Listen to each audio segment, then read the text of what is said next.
Hello, this is Joe Polish. I'm here with my good friend Nordine. What's up, dude? Hey, how you doing, buddy? Doing great, doing great. We're here at Piranha Marketing headquarters, where Genius Network happens, and decided to do an interview with him about health, fitness, weight loss, and all kinds of stuff related to just being in better physical condition. I've known Nordine for, over 13, 14 years. Very smart guy. Only portion of this interview I'll be reading, just to make sure I give some background for those who may never heard of Nordine, aka Avatar. Very strange name that he has. But, Indeed. Yeah, Nordine Zouareg, aka Avatar. I'm going to call him Nordine, but if you hear me call him Avatar, whatever, you'll understand. Okay, here's who this dude is. He's an internationally acclaimed self-development, fitness, and wellness expert, author and motivational speaker. His unique holistic teaching methods embraced in his Mind Over Body program allow his clients to lead richer, happier, and healthier lives. Nordine's own remarkable life story highlights how he overcame huge, almost insurmountable obstacles that would have deterred most people from even thinking success could be possible. With ever-increasing workouts and proper nutrition, he transformed himself from a scrawny runt into a world champion athlete, claiming the Mr. France, Mr. Europe, Mr. World, and Mr. Universe titles, the second youngest Mr. Universe in history, second to Arnold Schwarzenegger. That's pretty cool. As if they were his birthright. Additionally, Nordine was named an alien of extraordinary ability, a special status reserved for only a few elite athletes whose extraordinary ability in science, arts, education, business, and athletics have been demonstrated by sustained national or international acclaim, and whose achievements have been recognized in the field through extensive documentation. You see how I nearly got all choked up even saying that? All right. Now residing in Tucson, Arizona, which is a cool place. Nordine has worked under Dr. Dharma, the world's leading authority of brain longevity and memory loss, and put in charge of patient wellness at Khalsa International. Hopefully I said that right. Yes, you did. Awesome. As well as having worked at Miraval Resort and Spa with high-profile A-list clients, including Oprah, Barbra Streisand, Sophia Loren, Charlie Sheen, Ellen DeGeneres, Janet Jackson, John Kerry, Teresa Heinz Kerry, Sugar Ray Leonard, and spoke at companies such as Lehman Brothers, Cardilet Health Network, the National Institute of Whole Health, LA Sports Clubs, the Atlantic Group, New York, and many, many more. His first book, Mind Over Body, The Key to Lasting Weight Loss and All is All in Your Head, was a groundbreaking success, making his mind and body influencing techniques available to a wider audience. And Nordine speaks 5 languages, which is better than me because I speak only 1, and holds a master's degree in physical education and is a certified wellness coach and personal trainer. Nordine's passions are his family, his work, and his spirituality. So, yeah, there's so much more, and I'll ask you about that. But you got a new book called Weight Loss Secrets of the Stars, How Lose 10 Pounds in 7 Days Guaranteed, which sounds like a lot of hypey marketing. Yes, it does. It does. And we're going to talk about that. Of course. Because, yeah, so that's the deal. So what do people need to know about you that I haven't said? I mean, what? Well, I think most people, when they heard of me or hear of me and see me, they stereotype me with this Mr. Universe big muscle head. Right. But I was not born that way. I was born in the back of a truck from Bedouin parents. Well, I do know your story, but a lot of people would have no idea, and it's actually quite shocking. When I first met you, I had no idea, and then once I got to know you and you actually told me some of the stuff in your background and how you grew up and your parents, it's pretty freaking wild, and it's actually quite extraordinary how you have made such a transformation. So let's go through it, because the purpose of this interview, obviously I want to get some advice for the watchers, the viewers, the listeners, that can help them get just healthier and feel better. But all in all, I think a lot of your story is really just inspirational on how you can overcome obstacles. You just happen to direct a lot of it towards physique, health, and fitness and all that. But so start from the beginning, I guess. Yeah, so, well, as I said, I was born in the back of a truck from Bedouin parents, literate Bedouin parents, and was in the French Army truck that was taking my parents to vote for the independence of Algeria. Wow. And my mom was in the truck, my father and both my grandparents, and it was my time. I was born premature, 3 months premature, and my mom was 15 years old. Wow. And a few hours later, we ended up in a hospital where they kept me overnight and announced to my mom that I was dead. And so my mom wanted to... They literally told your mom you were dead? Told my mom that I was dead. So she left and came back with 2 officers, police officers, and wanted to reclaim the body. Okay, and the doctor said, well, you know, we're going to take care of the burial, and the officer said, no, you have to return the body to their parents, to his parents. And so that's what would happen. They brought me back, and I was alive. Wow. 15-year-old mom, too. 15-year-old mom. How shocking that must be for her. I'm sure, and I think my mom, to this day, still has some reminiscence of all that stress. Mm-hmm. And so, anyway, my mom just reclaimed me and decided to, with the help of her parents and the tribes people, everyone collected money to send my parents and I to France. And I was 2 pounds. I was born 2 pounds. 2 pounds? 2 pounds, which was exactly, not like 2 pounds, 3 ounces. No, it's 2 pounds, 1 kilo. That's crazy. So I was, my parents went to France and to seek medical attention. So I spent 2 years in and out of hospitals. I was pretty miserable because I was to be injected every single day with vitamin D and some other medicine to help me grow. Gotcha. At age 19, I weighed 108 pounds. So going through school was a daily challenge for me. Not only because I was skinny, but add the fact that French people at that time were very, very prejudiced against people like me and my parents, because we moved from a country that France was colonizing, and we gained independence, so we rejected France, and yet we go in there to seek medical attention. Right. So they really didn't like that, and so my parents had to stay there. And so, to make a long story short, my parents gave up their life for me. Wow. My father had to start working all kinds of jobs, from garbage truck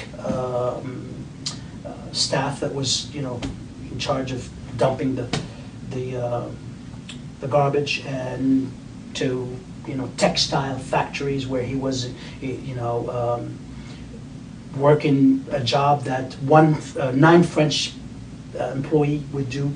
He had it all on his own, and so for him, you know, he's now 78 years old. He looks like 110 years old, completely destroyed by stress, but he did that for us. They had, you know, other children, right, mainly 9 sisters and 3 brothers, big family. So my parents went, you know, to hell and back, and so did I. Yeah. Because going to school was not a very, very pleasant experience like most children. Are all your brothers and sisters still alive? Yeah, everyone is alive, thank Wow. God. Wow. Yeah. Wow. It is. So what happened? I mean, so Well- how'd you end up getting into? I mean, because you've obviously accomplished some very high level, you know, titles and accomplishments in the field of bodybuilding, and I mean, at what point in your life did you start directing your efforts and energy towards that? What made it attractive? It's interesting you say that, because when people ask me that question, you know, and there's 2 ways I can answer the question, but of course I'm going to answer it the way it was for me. But I could have turned sour. I could have turned, you know, taken the opposite path, because when children have low self-esteem, whatever can give them some hope, they would take. Mm-hmm. So, for instance, if you recall the shooting at Columbine, ever since there are many cases where children showed up in school and shot people dead. Well, that's because those kids have a certain low self-esteem. They're going through some sort of challenge inside of them, like I did. My challenge was to, you know, I was trying to be someone. I was trying to live my life. I had a low self-esteem. I dread going to school, but when I thought about it later in life, is that I was projecting a certain low energy, and I was projecting the fact that, hey, I'm skinny, scrawny, you know, I have low self-esteem, you can beat me up, and that's exactly what happened. On a daily basis, I was beat up at school, you know, from being put in the bathroom and leaving me there all day until the janitor would find me. The bully did this, and to taking my shoes away, my jackets. I would go home without shoes, and I would never tell my parents because I was terrified. I was scared, and so what did it for me is that one day I came back from school and I had a ritual. I would hold everything inside of me and go home and cry in my room that I was sharing with 7, 8 other siblings. And so that for me was really therapeutical because I managed to let go the stress of the day. And just by crying? Just by crying. How did your brothers and sisters respond to you? Well, no one ever really knew that I was... So you kept it kind of very... Yes, well, because for me, I was the oldest. And, in my culture, it is sort of, it's not honorable to cry in front of your, sisters and brothers and parents. So I'm the second man in the family. I'm the oldest. So I need to be behaving myself as such. Wow. So I couldn't do that. But the only way and the only place I was able to do that was in my room. And so that would take, 15, 20 minutes. And I would feel like the stress was leaving my body and my mind, just like that. So it felt great. And, people ask me, do you still cry? And I say, yes, I still cry. When I have challenges, like when I got the call today in the car when I was driving here about my mom being ill, I did cry. And, and that feels better. That's why the only way I could have done this, is by letting go, because otherwise I would be a wreck by now. Yeah, because you got, you just told me less than an hour ago, you got really bad. And so that ritual built up for me and helped me. And so one day I came back from school, of course, the same treatment, I got beat up, or they stole my jacket or my lunchbox. And I came in and everybody was watching a show on television. There was this gymnast doing the Iron Cross, and I saw this incredible body, this chiseled body, symmetrical body. And immediately I asked myself, 19 years old, 108 pounds, no girlfriend ever. My kid is 10-year-old now, he's got 2 girlfriends. So 19 years old, never even, went out with a girl. Of course you go into turmoil inside of you. And you wanted to be someone and have a body like that. So immediately what prompted, it was a question asking myself, why not me? And immediately I felt some sort of, a feeling that was almost guiding me to say, to feel like I could do it. And I call that, the magic, that you have inside of you that probably sounds woo, but it's the power of intention that starts telling you that you can. Right. And you sort of feel an excitement. When you want to do something and you see yourself doing it and you feel an excitement, it means that you can do it. But if you feel a certain amount of anxiety, there's some challenges you have to go through, and maybe it's not for you. Right. So at that time I knew that I could do that. So of course I prompted, several questions, inside of me, asking me how I could do this, and of course, naturally, obviously, was to join a gymnastic club. So I joined a gymnastic club, and I kept on breaking several bones, mainly my wrists. Just from doing exercises, and I competed. And was your body just not prepared for it, or were you doing it? Yeah, of course. The point here was for me to. So if you see a gymnast, you think in your head, okay, I got to do gymnastic. For me, I didn't care about doing gymnastic. I care about the end product, becoming like that, having the body of that gymnast. A gymnast never want to. The primary goal is not to have that body, but to perform as a gymnast, to compete and go to high levels. That was not my goal. My goal was to look a certain way. So for me, come on, let's be straight. You just wanted to. You want to exactly. be So anyway, it's like, why do you want to be a rock star? Because I love music. So the coach deemed, that it was appropriate for me to compete with the team. So I competed, and I was doing the pommel horse, and I sat on my wrist and broke them, and the judges told me to keep going, otherwise my team was going to lose points. And so in the name of my teammates, I continued doing my exercise on the pommel horse until it was done. And you can imagine what happened. That sucks. We came in second, but my colleagues or my teammates, when I walked in the locker rooms, everybody was celebrating because they came in second, and when they saw me, they stopped and they looked at me and they said, I was the reason why they didn't come in first. Instead of saying, you know, congratulations, thank you very much for continuing your exercise, that led us to, you know, become second. They didn't do that. That sort of shit really psychologically messes It destroyed with me. you. So when I went home, again, my crying ritual, and after that, I had a meeting with the coach, and the coach told me the truth, which I was hoping that he could have told me that earlier, but he said to me that was not the sport that I needed to partake in. Right. And he suggested that I join a weightlifting gym and do some strength training and get some meat, as he quoted, on me. Gotcha.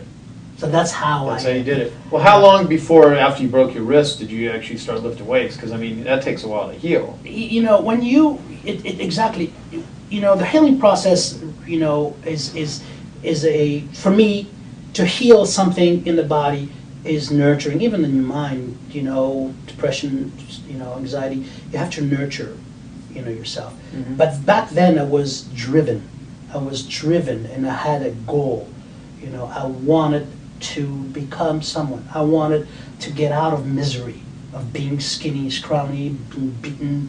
Mm-hmm. So I completely ignored my injury. So when I showed up at a gym, I saw the guy coming towards me, and he looked humongous, and as he walked towards me, he looked even huger. So I ran away. I left. Mm. It took me a week to take the courage to go back.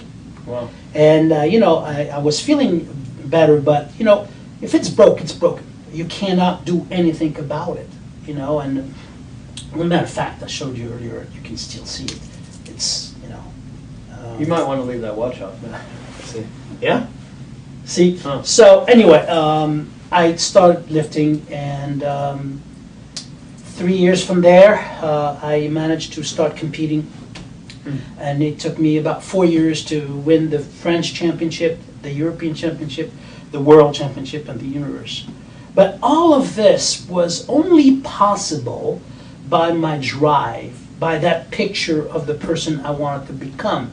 I kept that picture in my mind all the time. That was fueling me. So if you take it in a business context of things, if you know what you want, if you can see what you want to achieve, and you keep that in your mind, you know, the how is not really important, because you're going to be pushed to meet the right people. You're going to be pushed to do the things that needs to be done in order to get there. Right. But you have to keep that in your mind. So I mean, you're kind of, I mean, is this different than visualization? Is it? Well, it is visualization. It's funny you say that, Joe, because, you know, I was, before doing gymnastic, actually, I ordered a bill worker. You know those bill workers that from it was a company that was selling some sort of device for strength. Like a spring? Yeah, and then you push it this way, and it's isometric. And I used that, and I even built my pulley that actually broke and kind of hit me in the head one day. You know, I was working out in the attic in my parents' home, and so I was doing some poses, and one day I took a Polaroid picture. My brother took a Polaroid picture of me doing a pose, and behind me was a picture of a Mr. Universe. His name is Samir Bannout. He's also Mr. Olympia. So by going in and out of that room, I didn't know anything about visualization then. But you go in and out, you see that picture all the time. Right. 3 years later, I was on stage competing against that same guy. Wow. That's a trip. So yes, it's visualization. You have to keep that. You hear so much about visualization and affirmation, positive thinking, and all that. We all know that by now. But for me, it really happened without me knowing that I was actually doing that. Mm-hmm. Mm. Well, okay, so let's kind of get into how people can physically transform. I mean, so what is need? You've written a lot. I mean, I met you first when you were the spa director. Not what was the exact title at Maryville? I was a fitness and wellness director. Okay, and so I worked out with you. Yes. And the interesting thing is that coming from where you were versus going there, you're really dealing with a lot of mindfulness, Mm-hmm. And Maryville is now owned by Steve Case, mm-hmm. who I actually just saw about 3 weeks ago. And so you're constantly dealing with mindset stuff, and a lot of what you teach your clients today are not just exercises and stuff, but it's really just meditation and mental practices and mind over body and that sort of stuff. So what is the most important ingredient for someone to make a physical transformation? I mean, I wish I could be more practical in terms of the terminology, but to just really, if they're in not a good place or they just want to have a breakthrough, I mean, what are the necessary ingredients that are first needed before, someone goes and sees their doctor to see if they can work out, that sort of thing? Yeah, Joe, for me and for most people, it's the same thing. You need to know what you want and who you want to become. In terms of exercising, you need to establish some parameters. What do you want to exercise for? Do you want to exercise to lose weight? Do you want to exercise to become Mr. Universe? Do you want to exercise just to be on a health to or path to wellness? Well, like I think, and it's funny that we're even doing this interview right now because I had an MRI yesterday, and I have a torn meniscus in my right knee, and I've never before experienced that type of injury. So I mean, I literally for over 7 weeks now, my knee has been hurting, and I'm covered with healing mosquito bites because I was at Necker Island a week ago, and I was hobbling around there. And you've had 2 very severe injuries to your knees, which are what actually happened to your knees, and then we'll come back to what I was. I had a ruptured tendon, patella tendon, twice. I fell, slipped and fell, and 3 months later, when I was about to shoot for an infomercial for 4 different fitness videos, I was about to sign a contract, so I had to take it to the executives at Maryville. So they'll sign it, and I fell on the highway, and the same knee again. Yeah, it's interesting because I felt the same way. Yeah. It's like the body remembered the way I felt the first time. Yeah. And I felt, and I did the same thing. So for me, it was so it's interesting because yes, I had 2 choices when that happened to me: fall deep into depression, or nurture my injury and get out of, put myself on the path to full recovery. Which, for the first couple of weeks I was falling into depression because I couldn't do anything. Imagine, almost 3 decades, back then 24, 25 years of working out and looking great, and all of a sudden you lose that body shield. There's no more body. So what you are going to do is refer back to your mind. And for me, it was, like I said, for 2-3 weeks, I was on drugs prescribed by the doctor, which I hated, so I didn't even take them. So I had to suffer the consequences with pain, terrible pain. I couldn't even sleep. And so I said to myself, I can't live this way. So I started writing my first book, Mind Over Body. Yeah. And we sold that to Warner Books for 6-figure. So see how you. So to come back to your question about what is the first ingredient? It's the mind, because the body is the servant of the mind. The body will do only the things that the mind tells it. And for me, when I look at most people when they do have surgeries or injuries, and when they ask me, because they feel so horrible, they feel depressed, I just tell them to come back, you know, and be mindful and observe the pain, nurture your injury, you know, and it's the same thing for everything, you know, gaining muscles or losing weight, it's all in here. Yeah. You cannot start from the body. So someone is just not able to stick with a exercise program. Their mind despises everything about it. Or at some point in their life they really were great and then they fell off the wagon or whatever. Mm-hmm. What suggestions do you have for getting someone back on track? I mean, I really think most people, especially people that watch, like or listen to my Genius Network interviews or any of this stuff. I mean, these are people that are seeking knowledge. They're looking for better ways to do stuff. They're into personal development. They're into achievement. So, you know, these are not disinterested individuals. No one would even sit and listen to us right now if they weren't interested in the particular subject matter. But, you know, there's obstacles, most of them being mental. What are some suggestions to kind of get yourself on track? You know, the people that comes to your seminars or to your programs, Joe, they all have the same drive. In that case, it's success.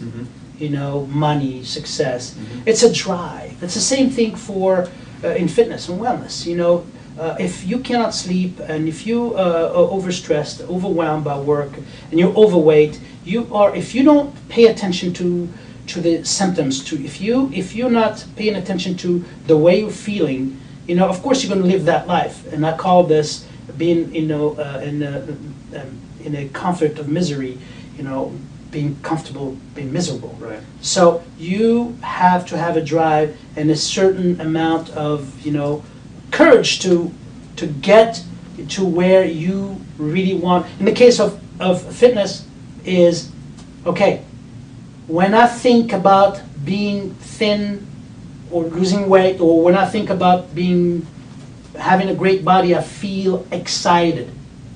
That's what needs to happen in order to commit to a program, to exercise, eating well. You need to first know and feel that you want it.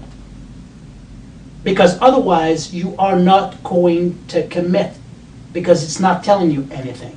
You have to feel an excitement. Okay? So most people, when they came to me at Miraval, the first thing they wanted to do is lose weight. They wanted me to help them lose weight. But no one, almost every one of them, didn't have a drive. They didn't know that they didn't feel that they wanted to do it for themselves. They either wanted to do it for their husband, their wives, or the doctor said they need to lose weight. So my job was to reframe their state of mind and change that in order for them to feel that they wanted to do it for themselves. So there has to be a certain drive. And some people have that and other people don't, right? Don't. And if they don't have the drive, they have to get themselves into the environment that provides for the goal to happen. Instead, in case of weight loss, they need to start exercising, obviously, eating well. Well, I would say eating well and exercising. But for me, again, it's important to understand that if they don't have the drive, it's very hard to get into that, you know, behavior, change that behavior. Well, the thing you said about it, I mean, I definitely believe, you know, environment trumps willpower. You know, I mean, you can put yourself in certain environments and it makes it very hard to be focused, achievement-oriented. You know, I mean, I can't remember why I was just doing a recording or something earlier this last week or so, and you know, it's like if you hang around bars all day and they're serving crappy food and alcohol, you're probably not going to be the healthiest person, you know, because you're going to be tempted by that sort of stuff. Exactly, you know, because again, Joe, there is such a thing as being comfortable in your misery. People are perfectly happy in being miserable because they're afraid to change. because they don't know what that change looks like or feels like. So when people came to us, you know, Miraval, for instance, and they came in and they felt this, you know, strange energy, which was an energy of mindfulness, an energy of relaxation, you know, and they didn't understand it. So if you came from New York or Chicago, or you worked at like this certain client or guest that came there, was working 18 days a day, worked at Wall Street for 3 days. 18 hours, sorry. 18 hours. Dude, I'd love to figure out the 18-day a day thing. That would be 18 hours a day. Yeah. He came in there, it took him 3 days to kind of understand how to start relaxing. Yeah. You know, it took him another 3 days to not want to leave. Yeah. So that person understood where he was. He knew that there was something else than being miserable.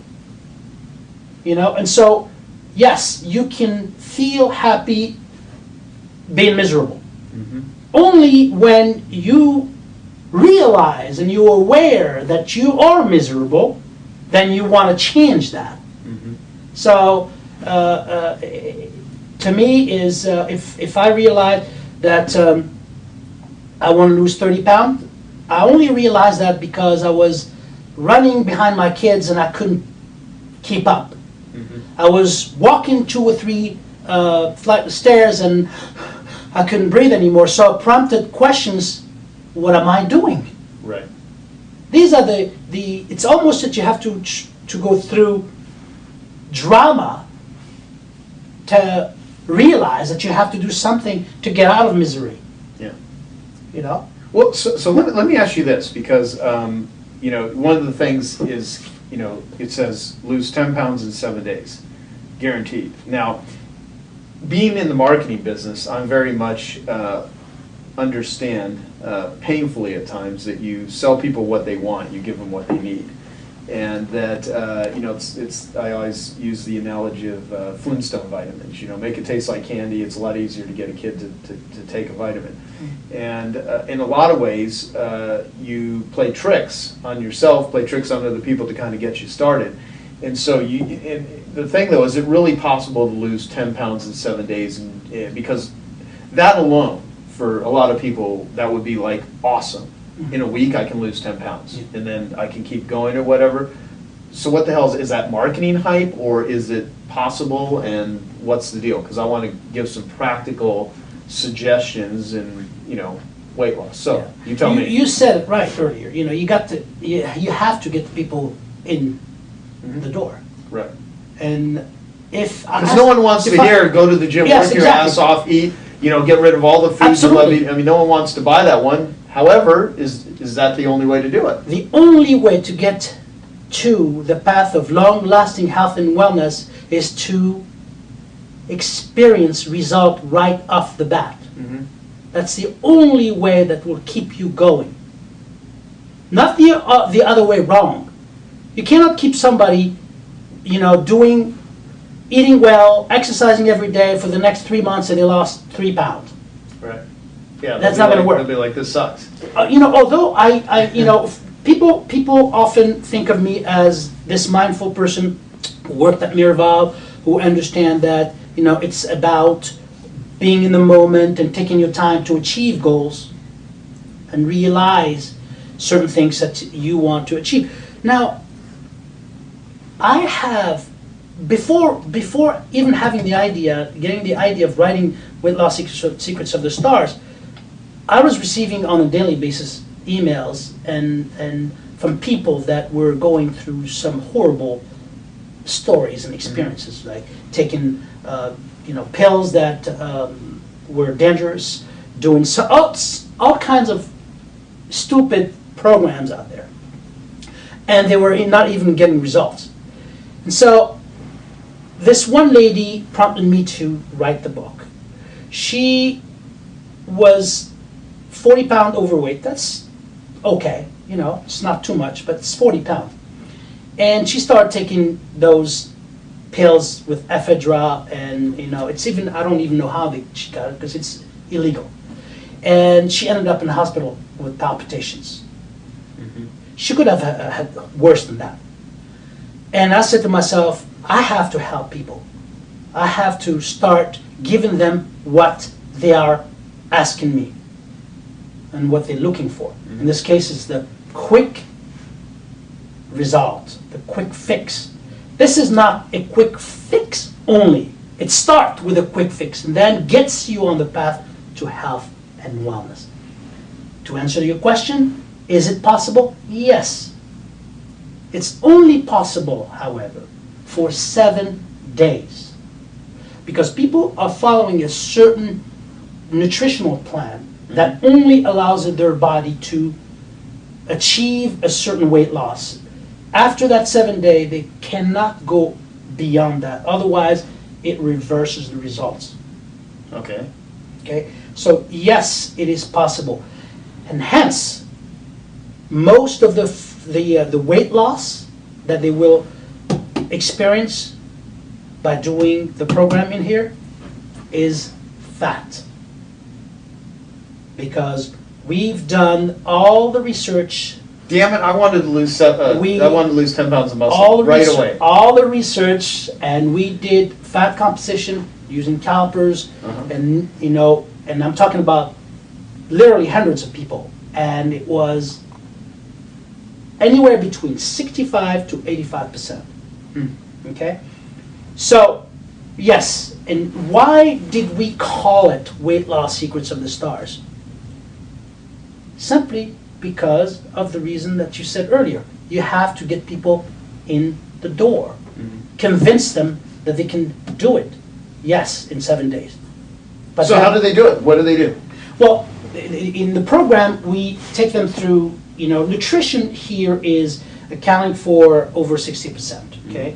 Then you have the exercise plan that you will lose weight anyway, even if you don't exercise. But it helps and maximizes results if you do exercise and take certain supplements like multivitamins, omega-3s, very basic, nothing dangerous, of course.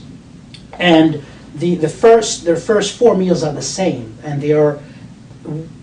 I don't believe in starvation. I don't believe in diet that are super low in calories, because that can play a trick with your hormonal levels, and you can suffer the consequences later. You will lose weight, but then later you will suffer the consequences. Nothing like that. This book has the right amount of nutrients, protein, carbohydrates, and fats, but the first 7 days are very low in carbohydrate, but not low in calories. Gotcha. So no one will starve. It's going to be, they will feel energetic, not like most diets that claim to help you lose weight in 1 week. It's basically water, and you feel horrible. You feel tired. You feel, it's zombie-like. So this is a way that is safer, healthier, and of course will lead you to a path of long-lasting. So why can't you do it for longer than 7 days? Because the body switches, and you trick the body for a certain amount of time. And in the case of the 7-day diet, it is, you could.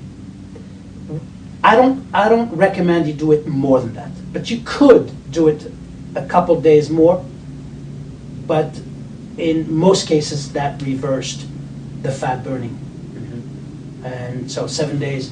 Now, what sort of exercises do you recommend? I mean, what's the very best overall thing for, I guess some people are going to be interested in different things, but if you had to just advise the general public, what would you suggest they do in terms of diet, in terms of exercises, in terms of variety?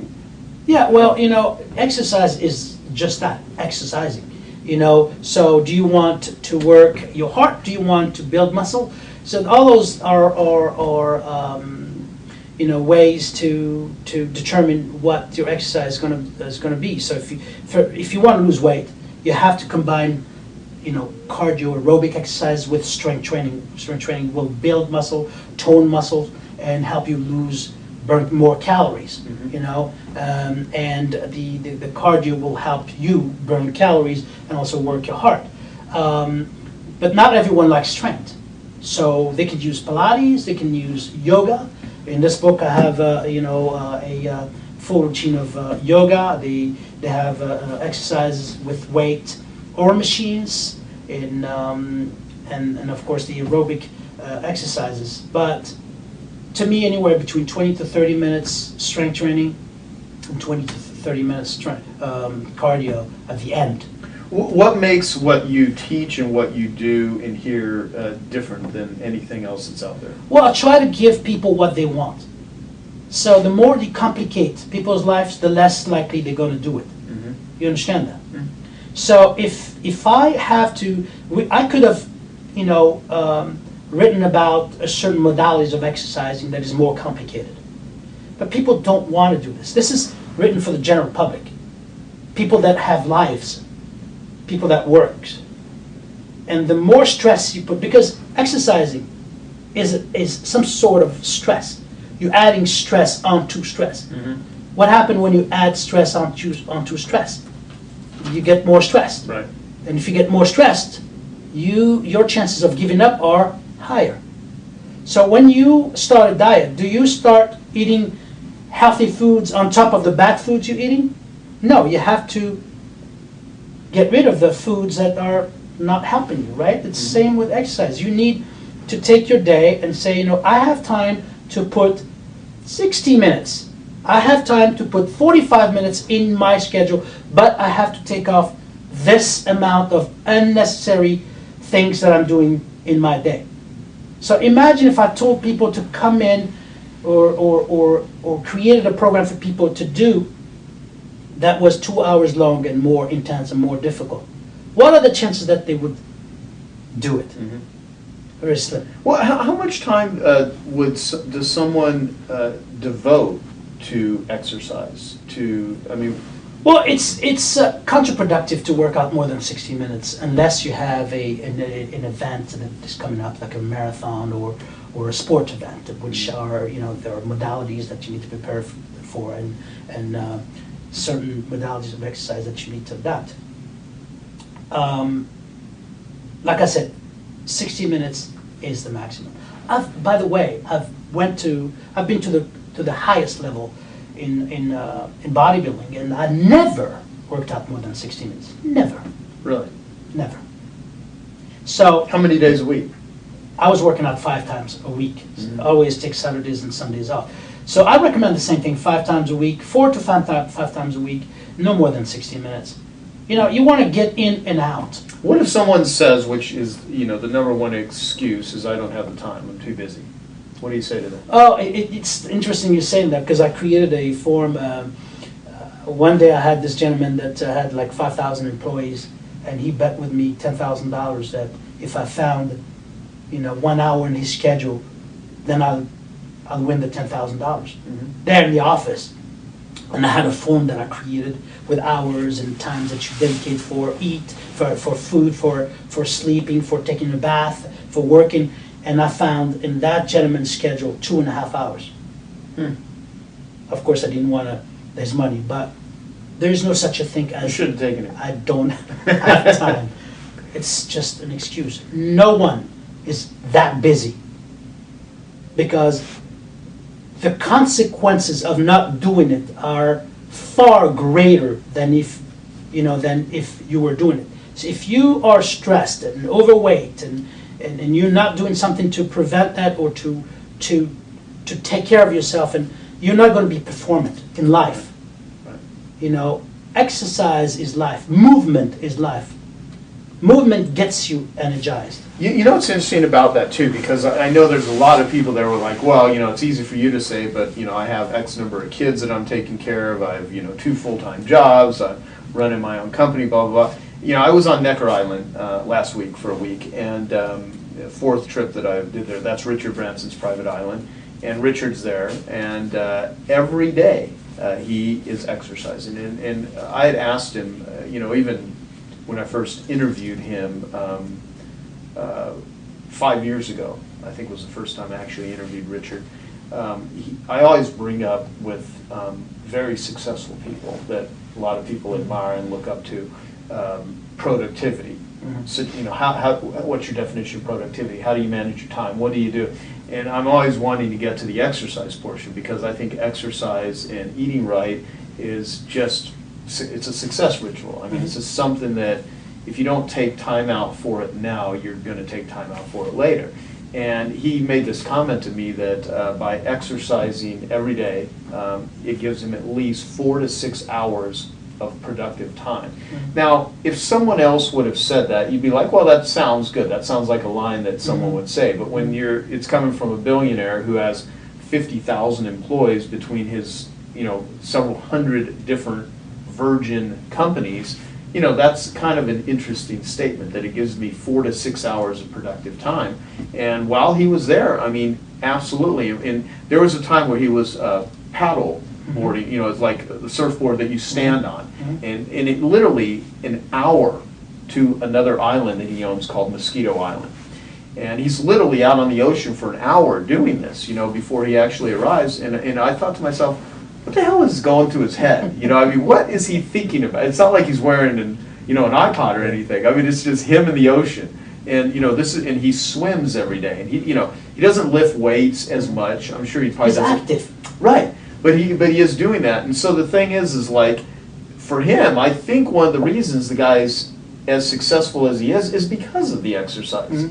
Not just you do it because it's Absolutely. a good thing. And I really think that from a productivity standpoint, it just simply makes you better. And so the reason I do interviews like this is, for one, it's very interesting to me. I mean, especially even right now. My next question for you is, what do you do when you get an injury? How do you get yourself back in the game? But I just think it's every person I know that I would call successful. I know a lot of rich people that are in horrible shape. I know a lot of rich people that are ready to have heart attacks. I'm talking about what I would consider to be a successful individuals, not just money, but relationships, but health. Because out of everything, I mean, you lose your health, it doesn't matter how much money you have. It's an interesting point that you're making here about Richard Branson and being active and being finding time to exercise and being as successful as he is. I had very many successful people that came into the resort, and by the way, I'm no longer with Miraval, Right. but I had people come in and during the assessment that I would do with them, one of the things that I would do is take the blood pressure and their resting heart rate. This gentleman that I was mentioning earlier that had 5,000 people working under him, when I took his blood pressure, it was 165 over 110. That's a case of immediate hospitalization. His pulse was 111 at rest. Wow. When I asked the gentleman, when was the last time he saw a doctor? He answered to me and said, well, I don't need a doctor. I feel fine. He was not fine. We had to call the doctor and to come to verify and double check and to see if I did it right. I was right. We hospitalized the gentleman. When he went back to New York, I had a call from his doctor. I actually saved the guy's life. But again, high stress, denying themselves, health, being afraid that they would in fact find something. That's what I'm talking about. Most people are in that sort of denial. When a few years ago, when the presidential campaign started, I saw Ron Paul speaking on television. And a week later, I was in France and saw my father that I didn't see for a number of years. My father was the same age as Ron Paul. Completely. When I saw this, I was so shocked. He had osteoarthritis, Parkinson, Alzheimer's, heart problems, couldn't even move. Why? Because of the way he lived. To take care of his 13 children, he had to work hard. He was overstressed, and I told my father many times to start exercising, but he never listened to me. Never listened to me. Oh, I don't need it. And he ate all kinds of fattening foods, Then you take the you take Ron Paul. What does Ron Paul does? I don't know his He workout plan. exercise on a regular basis. See, you take Ron Paul's life, my father's life, and you study what they've done prior to that. One was active, healthy. One was inactive and unhealthy. So yes, exercise, eating well, thinking well, trying to be mindful. Bring yourself back to, when you're stressed out and when you feel fear, anxiety, just bring yourself back to the moment where reality sets in, where fear disappears, because it's impossible to be fearful when you're in the moment, the present moment. So it's important to do that. Even when you exercise, and try not to do it with ego. Try not to do it with anger. Do it the mindful way. Bring yourself back to the moment. And that's, again, the part of the mind that allows you to do this. So, if someone gets a copy of your book and they read it and they adopt your plan, what is realistic expectations of what will happen? Oh, the expectations are anywhere between 10 to 12 pounds. I say here 10 pounds, but 10 to 12 pounds. So you can, of course, you can lose, less than that, 7 or 8 pounds. But that's not what really is interesting about this book. Is that it gets you on the path to wanting to lose more. Mm-hmm. So you can lose 30 to 40 pounds in 3 months by doing this. All safely, effectively, and mindfully. Instead of the opposite way, the traditional fitness way, which is all ego-based, all body-based. People don't care what they need to do and how dangerous things need to be, but they will do them, anyway if they know that they're going to lose weight. But it's not realistic. Sooner or later, they will pay the consequences for, doing that. Yeah. So for someone who has an injury or has had surgeries or something, what are your recommendations? Anything differently? First of all, when it comes to injury and surgery, always follow what your doctor advised you to do. Okay, but you have to do your homework as well.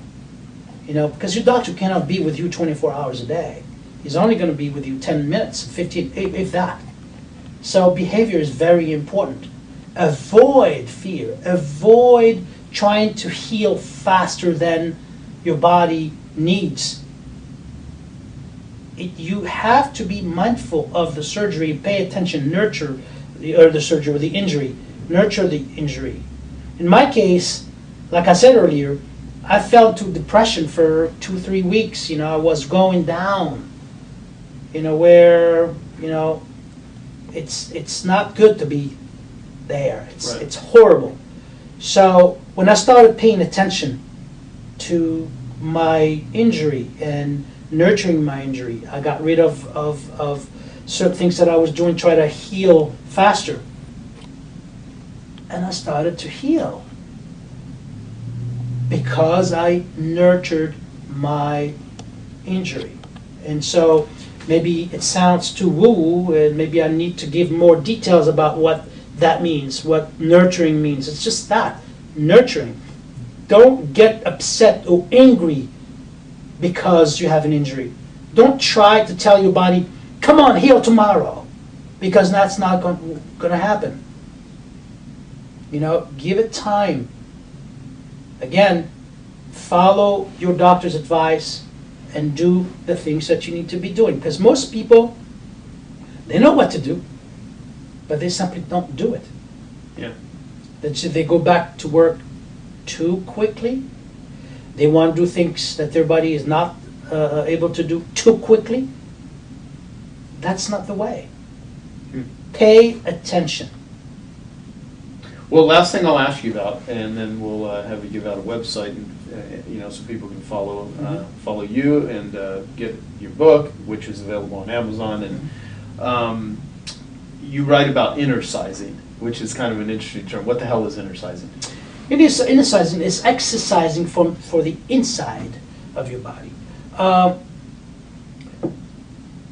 Part of my exercising is meditation, affirmation, and visualization. There's other, ways to exercise. Exercise is paying attention to what's going on inside. I call it the shower of the inside. In order to be performant in life, you have to take time to calm down, time to see and create your own life, your day. Only by doing that, you're able to follow through.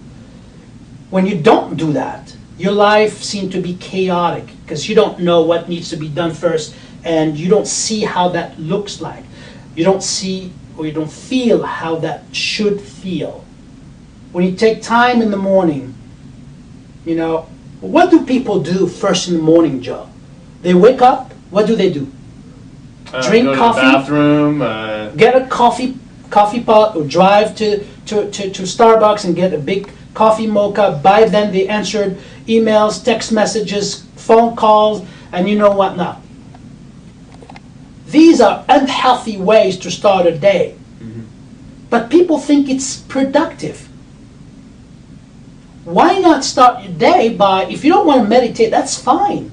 But sit in your bed, put your back against the wall, breathe. Close your eyes and most of the time our body wakes us up, or our mind wakes us up, not our body. Our body still wants to rest. Mm-hmm. Your mind wakes you up, and you're all over the place at one time. Take the time, take 5 minutes, and you will feel what I'm talking about. It's almost like bliss. That would be the opposite of something that sucks.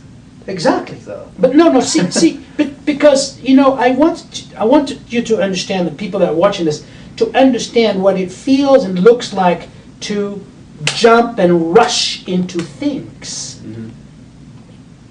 At the end of the day, you come home and you're totally exhausted. You're so exhausted that you cannot even sleep. I have so many clients that tell me horrible stories, like they can't sleep 1 hour, they can't sleep 2 hours. Some claim that they're more performant by sleeping 3 hours. This remain to be seen, and I would say this remain to be felt, because it's impossible to feel great and be performant if you don't have enough rest. Right. So how it starts? It starts by the morning. You woke up, you rushed into things, you got your big cup of coffee. By the way, it's only in America that I saw coffee mugs like this. People drink. Give me a gallon mocha. Yeah, mocha. Or they drink Coca-Cola in the morning. It's just amazing. We say people drink a lot of coffee in France or Italy. I would say people drink more coffee here. Yeah. So it's coffee, newspaper, bad news, television, all kinds of, and then that's before you even get to the office, where your secretary is rushing into the office and she's giving you all kinds of bad news, hoping that you're going to fix the problem instead of them bringing you a solution.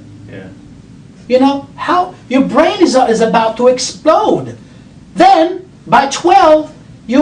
Because you didn't hardly had a breakfast, you had a donut, and you're so hungry that you rush into Subway because you heard that Subway sells good stuff, but you end up eating footlong with big meat.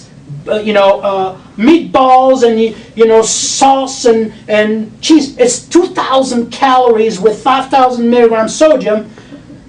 You eat that with your iced tea. You go to the office, you're half dead because you still digest.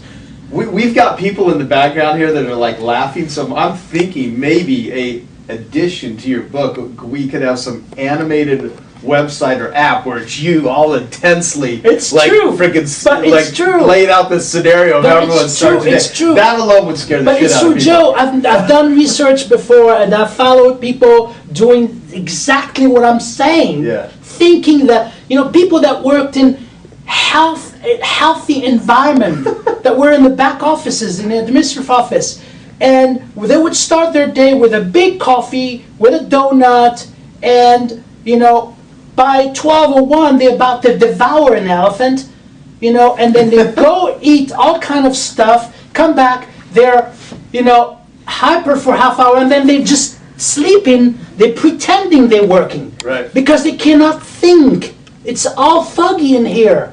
Blood sugar is sky high and it goes drop down. Yeah. It's just crazy. Well, they show up for work, but they're not really working. Average American, by American, I live in America, and I'm an American, and I'm in French. If I was in France, I would say average French, average American, work out of 8 hours are only effective 3 hours. If that. You're paying, so if you have 1,000 people working for you, you're paying 1,000 times 8, only to get 3 hours of work for each individual. Yeah. Effective work. Because the rest, they're zombies. They cannot focus. So this is why I recommend that people eat healthy. And I'm not saying go on a diet. I'm saying go on a nutritional plan that is going to allow your body to use the right nutrients at the right time, where your blood stays stable, the blood level stays stable, and your mind is working at a high level. Well, so I guess that would be a good setup for, it says lose 10 pounds in 7 days guaranteed, or I guess they could send the book back, right? Exactly. Well, okay, so how does someone get a hold of your plan? Because because obviously you detailed a lot of stuff. Your other book, Mind Over Body, great resources. Yeah, So- absolutely. People, most people that are already on this program are also doing coaching with me because they feel that it's very helpful to help them with the rest of their lives, just not exercise and nutrition. And I have a program called the Ultimate Wellness Coaching that addresses life, fitness, and wellness coaching. And they can sign up on my website at avtarwellness.com. AVTAR wellness, WELLNESS.com. What is the deal with your name? Well, it's interesting. I had a yogi master that I really, really held in my heart that passed away 3 years ago. His name was Yogi G. He was also the... Sounds like a rapper. Yeah, but he was fun. But he was the head, the only Kundalini yoga teacher alive, and also the head of the Sikh religion in the Western Hemisphere. He was one to court the Pope or Dalai Lama, and he had friends like Clinton and high-ranked people as friends. But he gave me this name when I first met him. Really? Okay. And it was 1999. And I really never used it. And in 2009, I felt compelled, after he died, to use my spiritual name, Avtar. So I added it. There you go. Okay. I had no idea. I didn't want. Here I am trying to be a smartass. I didn't want to get rid of my name. Reason. I didn't want to get rid of my name Nordine because that's, my natural name, and so I added Avtar Nordine Zouareg. But people like to call me Avtar. They like to call me Nordine. That's fine. Awesome. Thank you. Thanks for coming down here and taking the time. And so Nordine's book is Weight Loss Secrets of the Stars. avtarwellness.com. They can also order it on Amazon or Barnes & Noble and all the bookstores. Awesome. All right, well, to all of our listeners and viewers, I highly recommend, if you are not in the current state of wellness and fitness and feeling good, because really more than exercise and nutrition, I think the biggest thing that they can take away from this conversation and stuff is just really be more mindful about your life. The way of being. Yeah, because you're, what was the Greek philosophy, you know, sound mind, sound body sort of thing? Exactly, and then I would say, you know, forget the doing, just be. You know, everyone wants to do. They never be. Yeah. By being, you can do a lot more, as opposed to do first. Be. It's the be do have thing, right? Awesome. Thank you. Appreciate it. Thank you. Awesome.